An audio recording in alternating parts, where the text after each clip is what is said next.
नमस्कार। दिन भर की बड़ी खबरों में आपका स्वागत है। मैं हूं शिवानी। आज की खबरों में बात होगी महाराष्ट्र में भारी तनाव, भाजपा ने दिया गच्चा तो शिंदे ने दिया इस्तीफा की।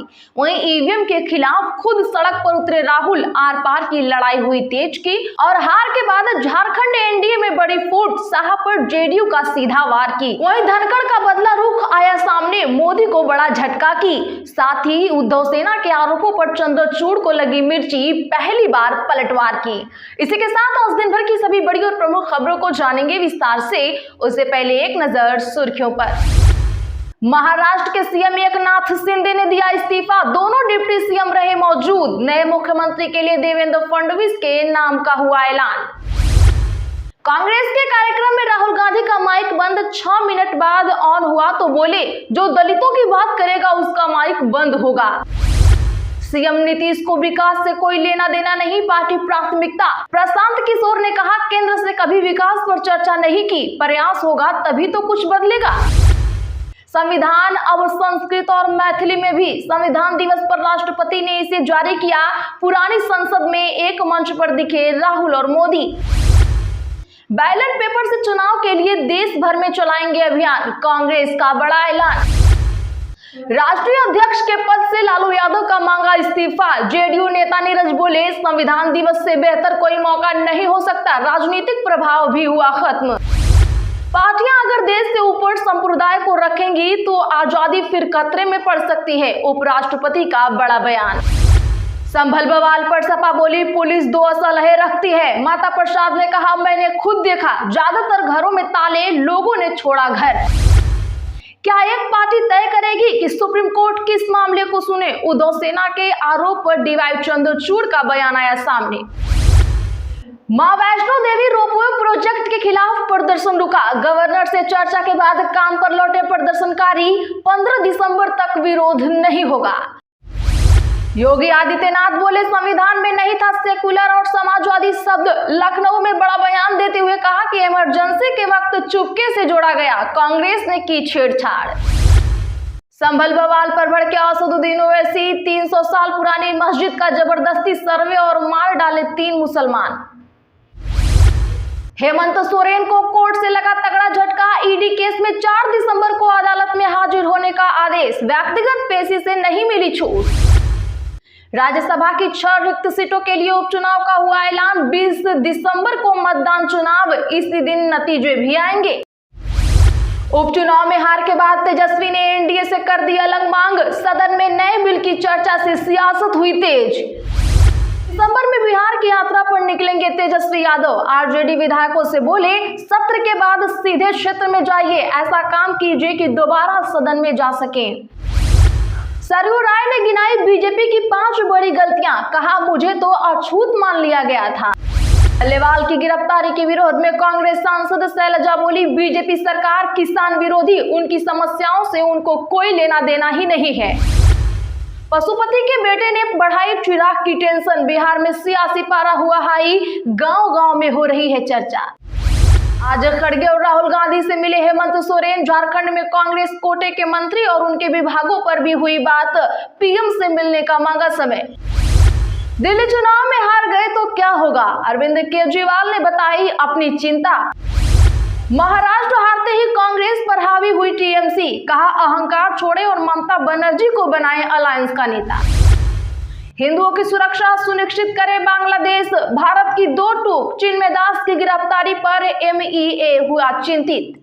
चलिए अब जानते हैं बड़ी और प्रमुख खबरों को विस्तार से। उससे पहले वीडियो को लाइक करें, साथ ही आपसे रिक्वेस्ट, खबरों को आखिर तक जरूर देखें।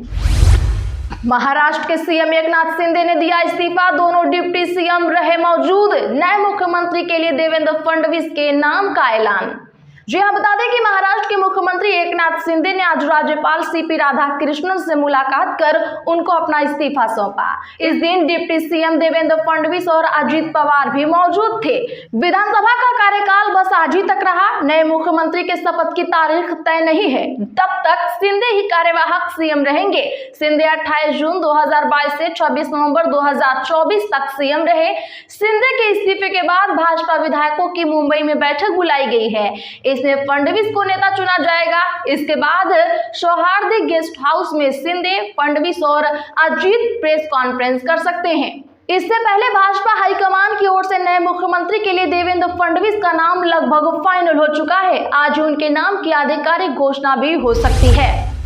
कांग्रेस के कार्यक्रम में राहुल गांधी का माइक बंद, 6 मिनट बाद ऑन हुआ तो बोले जो दलितों की बात करेगा उसका माइक ऐसे ही होगा बंद। जी हां, बता दें कि आज राहुल गांधी ने कहा कि जहां हमारी सरकार आएगी वहां जाति जनगणना कराएंगे, हम ये तेलंगाना में कह रहे हैं। राहुल ने यह बात दिल्ली के तालकटोरा स्टेडियम में कांग्रेस के संविधान रक्षक कार्यक्रम के दौरान कही। नेता प्रतिपक्ष के भाषण के दौरान उनका माइक बंद हो गया। राहुल गांधी का माइक जब 6 मिनट बाद ऑन हुआ तो उन्होंने कहा कि जो दलितों की बात करेगा उसका माइक ऐसे ही बंद होगा। अगर हिंदुस्तान की जनगणना को देखें तो 15% दलित, 15% अल्पसंख्यक हैं, लेकिन पिछड़े वर्ग के कितने हैं ये पता ही नहीं है। पिछड़ा वर्ग 50% से कम नहीं है। हिंदुस्तान की 90% आबादी इन्हीं वर्गों से है। साथ ही राहुल गांधी ने कहा कि जो भी इस देश में 3000 साल से दलितों की, आदिवासियों की बात करता है उसका माइक ऑफ हो जाता है। काफी लोग आए, कहने लगे कि जाकर बैठ जाइए। मैंने कहा मैं खड़ा ही रहूंगा। मैंने कहा कि मेरा माइक जितना ऑफ करना है करो, मैं खड़ा रहूंगा और ऐसे ही बोलता रहूंगा।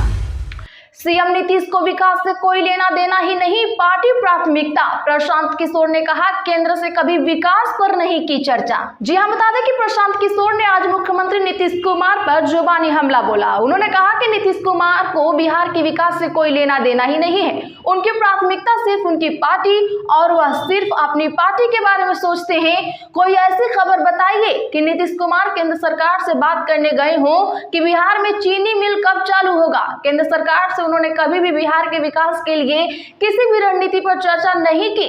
प्रशांत किशोर ने कहा कि मुख्यमंत्री केवल जेडीयू के सीटों के बंटवारे, एमएलसी टिकट और राज्यसभा की चर्चा के लिए दिल्ली में 2-2 दिन बैठते हैं, लेकिन बिहार के बच्चों का पलायन कैसे रोका जाए इस पर 18 और 19 साल में कोई वर्कशॉप, कोई बैठक, कोई प्रयास नहीं किया गया।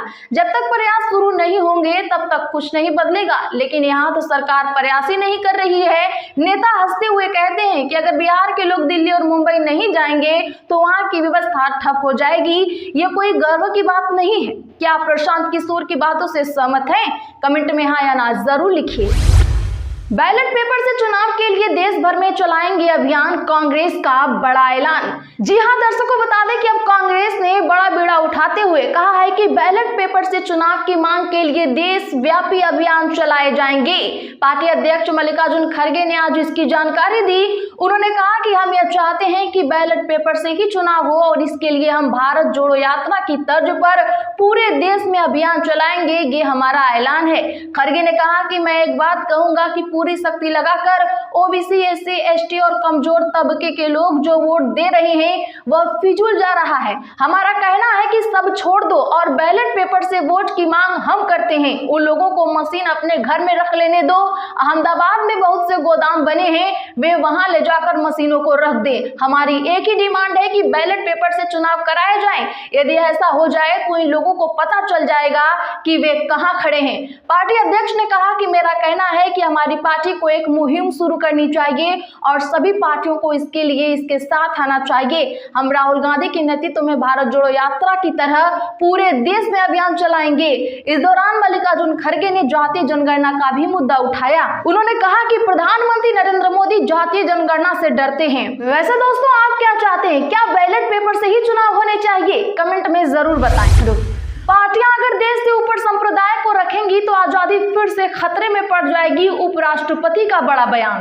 दरअसल बता दें कि उपराष्ट्रपति जगदीप धनखड़ ने आज डॉक्टर BR अम्बेडकर का हवाला देते हुए कहा कि अगर राजनीतिक पार्टियां देश से ऊपर धर्म को रखेंगे तो हमारी आजादी दूसरी बार खतरे में पड़ जाएगी। आज संविधान दिवस के मौके पर संसद के सेंट्रल हॉल में आयोजित कार्यक्रम के दौरान उपराष्ट्रपति ने चेतावनी देते हुए कहा कि देश की लोकतांत्रिक संस्थाओं के खतरे के लिए रणनीति के तहत अशांत माहौल बनाया जा रहा है। उपराष्ट्रपति धनखड़ ने कहा कि लोगों की प्रभावी ढंग से सेवा करने के लिए रचनात्मक संवाद, बहस और सार्थक चर्चा के माध्यम से हमारे लोकतांत्रिक मंदिरों की पवित्रता को बहाल करने का समय आ गया है। संविधान ने लोकतंत्र के तीनों स्तंभों विधायिका, कार्यपालिका और न्यायपालिका को बनाया है, जिनमें से प्रत्येक की भूमिका परिभाषित है। धनखड़ ने कहा कि लोकतंत्र का सबसे अच्छा पोषण तब होता है जब इसकी संवैधानिक संस्थाएं अपने अधिकार क्षेत्र का पालन करते हुए तालमेल और एकजुटता से काम करें।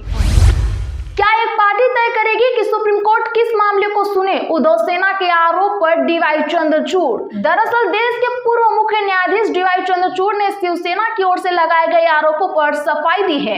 उन्होंने कहा कि कोई एक पार्टी यह तय नहीं कर सकती कि सुप्रीम कोर्ट को किस मामले की सुनवाई करनी चाहिए। दरअसल शिवसेना नेता संजय राउत ने बीते दिनों चंद्रचूड़ की आलोचना करते हुए आरोप लगाया कि उन्होंने महाराष्ट्र में दल बदलने वाले नेताओं के मन से कानून का डर खत्म कर दिया था। राउत ने दावा किया कि अयोग्यता याचिकाओं पर निर्णय नहीं करके चंद्रचूड़ ने दल बदल के लिए दरवाजे और खिड़कियां खुली रखी हैं। एएनआई को दिए इंटरव्यू में पूर्व सीजेआई ने शिवसेना के आरोपों पर कहा, मेरा जवाब बहुत सरल है। पूरे साल हमने कई मौलिक संवैधानिक मामलों पर सुनवाई की। हम 9 न्यायाधीशों की पीठ के फैसलों, 7 न्यायाधीशों के पीठ के फैसलों और 5 जजों की पीठ के फैसलों से निपटते रहे। ऐसे में क्या किसी एक पक्ष या व्यक्ति को यह तय करना चाहिए कि सुप्रीम कोर्ट को किस मामले की सुनवाई करनी चाहिए? माफ कीजिए, यह अधिकार मुख्य न्यायाधीश के पास होता है।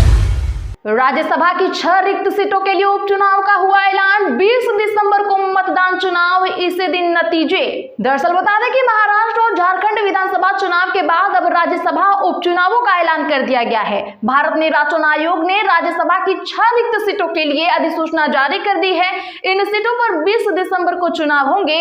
नतीजे भी इसी दिन घोषित कर दिए जाएंगे।